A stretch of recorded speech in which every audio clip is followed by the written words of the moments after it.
Hello bachcho, let us see the question. So the question says 1 mole of each of glucose and fructose require X and Y moles of periodic acid respectively for oxidation. Hence X by Y is and हाँ ठीक है.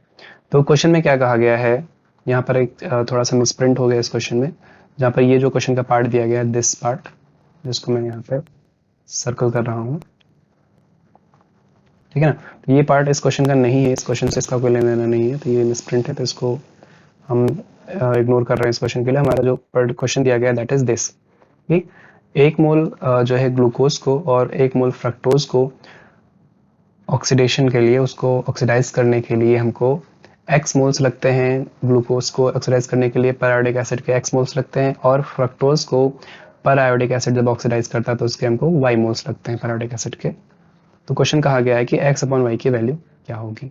तो ये देख लेते हैं यहाँ पे कि पैरायोडिक एसिड जो है, पैरायोडिक एसिड क्या होता है हमारा, पैरायोडिक एसिड इज HiO4. ठीक है. तो ये जब जो है ग्लूकोज और फ्रक्टोज को ऑक्सीडाइज करता है तो कितने कितने मोल्स लगते हैं वो हमको फाइंड करने हैं. देन उनका हमको रेशियो पूछा गया है. तो अगर हम बात करें ग्लूकोज की, सबसे पहले बात कर लेते हैं. तो ग्लूकोज का स्ट्रक्चर कैसा होता है कुछ. ग्लूकोज का जो इंपॉर्टेंट जो मेनली यूज किया जाता है वो डी ग्लूकोज होता है.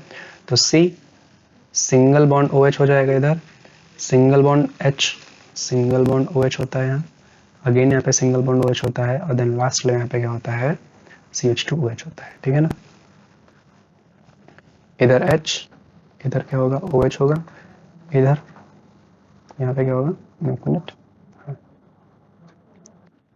यहाँ पर H, यहाँ पर H. ठीक. एक चीज हम यहाँ पे देख लेते हैं कि जो पैरायोडिक एसिड होता है वो ऑक्सीडेशन कैसे करता है. तो यहाँ पे हम देखें कि कोई भी हमारे पास डायोल वगैरह हो, जैसे हमारे पास यहाँ पे डायोल वगैरह है, मैंने यहाँ पे लगा दिए OH और OH. ठीक है. तो क्या करता है जो पैरायोडिक एसिड है वो क्या करेगा, एक सी बॉन्ड को तोड़ने के लिए यहाँ पर, एक सी बॉन्ड को तोड़ने के लिए यहाँ पे 1 मोल की आवश्यकता होती है. एक डायोल हो, मतलब डायोल हो, या फिर एक जगह हाइड्रोक्सिल ग्रुप लगा हो, एक जगह कीटोन ग्रुप या एल्डिहाइड ग्रुप लगा हो, तो सबको ये तोड़ता है, सब में जो सी बॉन्ड उसका क्लीवेज कर देता है. ठीक है ना. यहाँ पे अगर हम देखें, ये हमारा जो है डी ग्लूकोज है, ये क्या है, डी ग्लूकोज है. अब यहाँ पर अगर हम देखें तो कैसे जो पैरायोडिक एसिड है उसके कितने मोल्स लगेंगे, यहाँ पर हमने मान लिया कि एक्स मोल्स लग रहे हैं जैसा कि क्वेश्चन में मेंशन किया गया है. तो हम देखेंगे कि कितने कार्बन कार्बन बॉन्ड टूट रहे हैं, उतने ही हमारे क्या होंगे, नंबर ऑफ जो है पैरायोडिक एसिड के मोल्स हो जाएंगे. यहाँ देखेंगे पहला तो हमारा ये बॉन्ड टूटेगा. ठीक. देन ये सी बॉन्ड भी टूटेगा, क्योंकि यहाँ भी दोनों तरफ OH हमको दिख रहा है, यहाँ भी दोनों तरफ OH दिख रहे हैं, तो ये भी डायोल है, ये भी टूटेगा. अगेन यहाँ भी डायोल है और यहाँ भी डायोल दिख रहा है, तो ये सारे बॉन्ड्स हमारे टूटेंगे. ठीक. तो यहाँ पे क्या हो जाएगा, 1 मोल यहाँ से होगा, 1 mole, then second, then third, then fourth, then fifth, यानी कि यहाँ पर x is equals to 5 moles, यानी कि 5 moles of periodic acid will be required to oxidize 1 mole of glucose, 1 mole of glucose. ठीक. और यहाँ पे मिलेगा क्या प्रोडक्ट में, मिलेगा यहाँ पर जब ऑक्सीडाइज हो जाएगा तो यहाँ पे हमको मिलेंगे 5 moles ऑफ फॉर्मिक एसिड मिलेंगे, और एक हमको मिल जाएगा formaldehyde. In a similar manner जब हम किसके लिए देख रहे हैं, फ्रक्टोज के लिए देखेंगे. तो फ्रक्टोज का भी देख लेते हैं. फ्रक्टोज का स्ट्रक्चर की बात करते हैं तो फ्रक्टोज कैसा होता है, यहाँ पर फ्रक्टोज में जो हमारा ये कीटो शुगर होता है, तो यहाँ पे हो जाएगा CH2OH, यहाँ पे C डबल बॉन्ड होगा. देन ये फर्स्ट और सेकंड कार्बन की जो है जो इनका अरेंजमेंट होता है वो डिफर करता है, बाकी सारा ग्लूकोज से ही मैच करता है. तो यहाँ पे हो जाएगा CH, COH, और यहाँ पे CH2OH. इधर क्या होगा, H होगा, इधर H, इधर OH आ जाएगा. ठीक. तो ये हमारा जो है क्या हो जाएगा, ये डी फ्रक्टोज है. इसका भी जो हम क्या करेंगे, यहाँ पे ऑक्सीडेशन करेंगे, तो यहाँ पे वाई मोल्स मेंशन किए गए हैं क्वेश्चन में, तो इस वाई की वैल्यू हम फाइंड कर लेते हैं.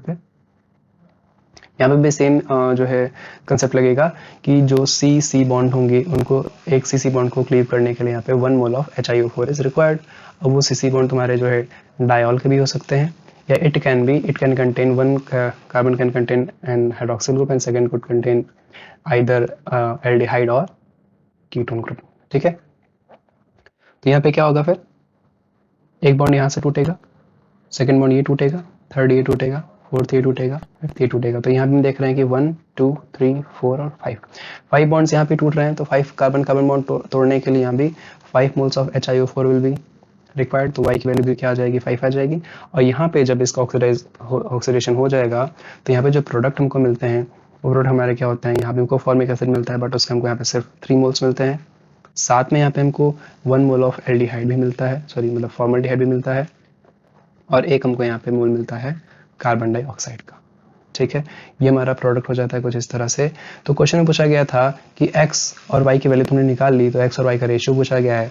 तो x और upon y is equals to क्या हो जाएगा, x की वैल्यू भी 5 है, y की वैल्यू भी 5 है, तो ये दोनों का रेशियो जो आएगा दैट विल बी 1। तो 1 हमारा क्या हो जाएगा, इस क्वेश्चन के लिए फाइनल आंसर हो जाएगा।